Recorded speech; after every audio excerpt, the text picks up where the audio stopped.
여러분 안녕하십니까? 김백문 목사입니다. 지금 제가 여러분에게 강의를 드리는 이 말씀은 성경을 연구하고 또 예수를 믿는 사람들이 필히 반드시 이 과정을 거치지 않으면 안 되는 거예요. 그래서 물론 제가 말씀드리는 이 말씀을 아주 소중히 여기고 받아들이는 사람도 있고 뭐 자기만 다 잘하나 하고 무시하는 사람도 있겠지만 그거는 선택의 자유입니다. 그러나 제가 지금 강의하고 여러분에게 제시하고 있는 이 복음을 받아들이지 않으면 이게 그 여러분의 신앙의 수준이 높아질 수도 없고 깊어질 수 없다는 이 분명한 사실을 말씀을 드리는 것입니다. 요즘 신앙이 우죽순 뭐 별의별 얘기로 다 신앙이라고 하지만은 그러나 이 성경을 중심해서 성경의 핵심을 찾고 성경의 가장 중요한 말씀을 깨달아가지 않으면 안 된다는 이 사실을 먼저 말씀드리고 오늘 말씀을 시작할까 합니다. 지난 시간에는 개인족속과 제사장에 대해서 말씀을 드렸는데요. 오늘 또 이 말씀을 계속해서 여러분에게 말씀을 드리겠습니다. 창세기 41장 45절에 보면은 그가 요셉의 이름을 사부엣 바네아라 하고 또 온제사장 보디베라의 딸 아스낫을 그에게 주어 아내를 삼게 아니라 요셉이 나가 애굽 온 땅을 순찰하니라. 요셉이라고 하는 이 인물은 구약성경 창세기에 나오는 아주 중요한 인물입니다. 이 요셉은 그 야곱의 12아들 중에 11째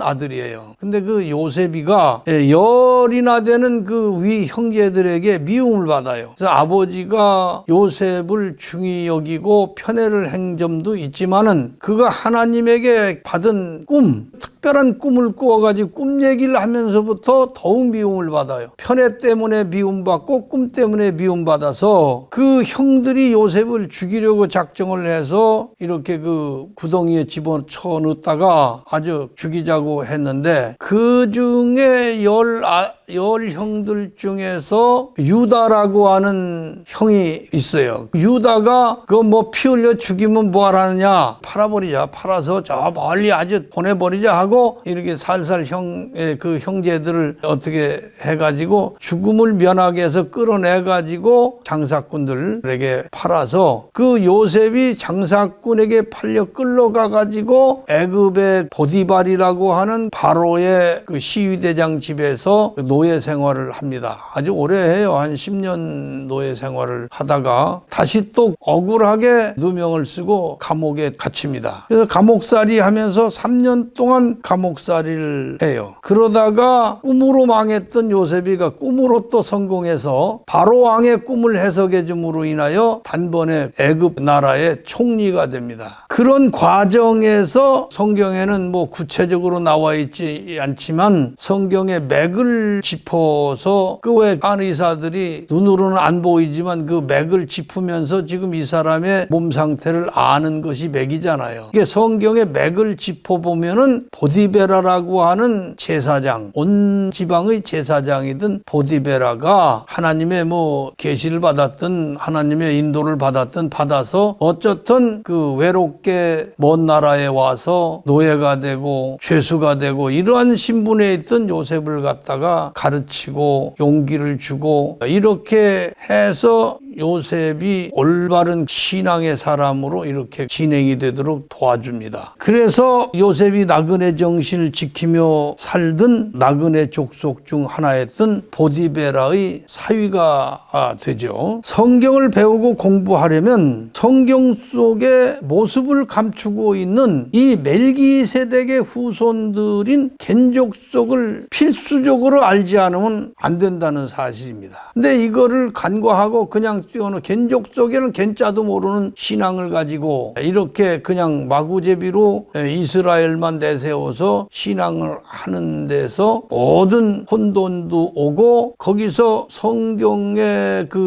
이어져야 할 맥이 끊어지고 이러한 여러 가지 그 난회 구절이 나오고 이런 것이 나옵니다. 우리가 지금까지 예수를 믿고 성경을 공부하면서 알고 있던 하나님의 백성, 택한 백성이 이스라엘밖에 없는 줄로 알아왔지요. 그런데 이스라엘 백성 말고 또 하나의 하나님의 선택한 백성이 있다는 사실을 알 수가 있는 거예요. 그것이 바로 겐족속입니다. 이스라엘은 하나님께서 아브라함을 통하여 선택하시고 만드신 백성인데, 하나님께서 이스라엘보다 훨씬 더 먼저 사랑하시고 인정하신 백성이 겐족속이었습니다. 이러한 사실을 우리가 이제부터 알게 되는 거예요. 겐족속과 이스라엘의 뗄래야 뗄 수 없는 관계를 이제 제가 계속적으로 지금부터 여러분에게 일단 강의를 해드리려고 합니다. 이스라엘의 역사 속에서 이스라엘이 축복받으면 그 축복받은 원인이 겐족속 때문이며, 이스라엘이 저주받으면 저주받은 원인이 겐족속이었다는 사실을 하나씩 하나씩 들어서 설명해 드릴 수가 있습니다. 그 같은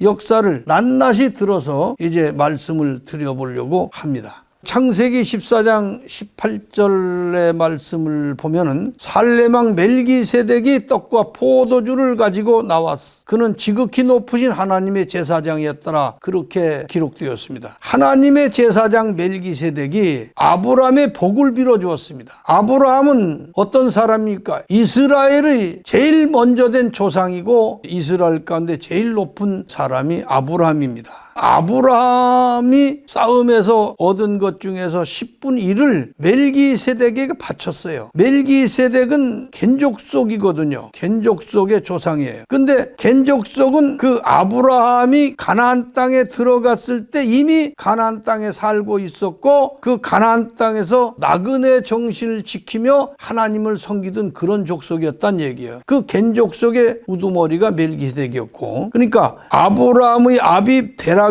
우상 숭배의 고장인 갈대아 우르에서 가족들을 데리고 가고자 했던 지역이 어디냐면은 바로 겐족속들이 살고 있는 땅 가나안 모래 상수리 나무가 있는 그곳이었는데, 데라는 힘이 부족해서 그만 중도에서 타란이라는 곳에 더 이상 진행을 못하고 중도 도중 하차를 했습니다. 그러나 하나님께서는 데라가 가고자 하는 목적지를 포기하지 아니하시고 데라의 아들 아브람을 불러내시어서 본토 친척 아비집을 떠나 내가 지시하는 땅으로 가라. 그러면 내가 너로 복의 근원이 되게 할 것이다 하심으로, 아브라함은 하나님의 뜻을 따라 갈 바를 알지 못하였으나 미지의 땅으로 하나님의 말씀에 순종해서 떠났던 것입니다. 그 아브라함이 목적하고 떠났던 그곳, 하나님께서 아브라함에 가라 명하셨던 그곳이 어디냐면 바로 겐족속이 살고 있는 가나안 땅 모래 상수리 나무가 있는 곳이었다. 그 땅에서 겐족속의 우두머리 멜기세덱을 아브라함이 만났고, 아브라함은 그에게서 여호와를 섬기는 신앙과 나그네 정신을 훈련받고 배우면서 멜기세덱의 10분의 1을 바치는 그런 생활을 했고 겐족속을 섬겼다는 사실이 성경에 엄연히 살아 있습니다. 그러면 하나님께서 아브라함을 택하시기 전부터 하나님을 잘 섬기던 제사장 족속이 있었음을 우리는 알 수가 있습니다. 이 시간은 여기까지 말씀드리고 이어서 또 다음 시간으로 이어가겠습니다. 여러분 계속해서 들어주시면 고맙겠습니다. 감사합니다.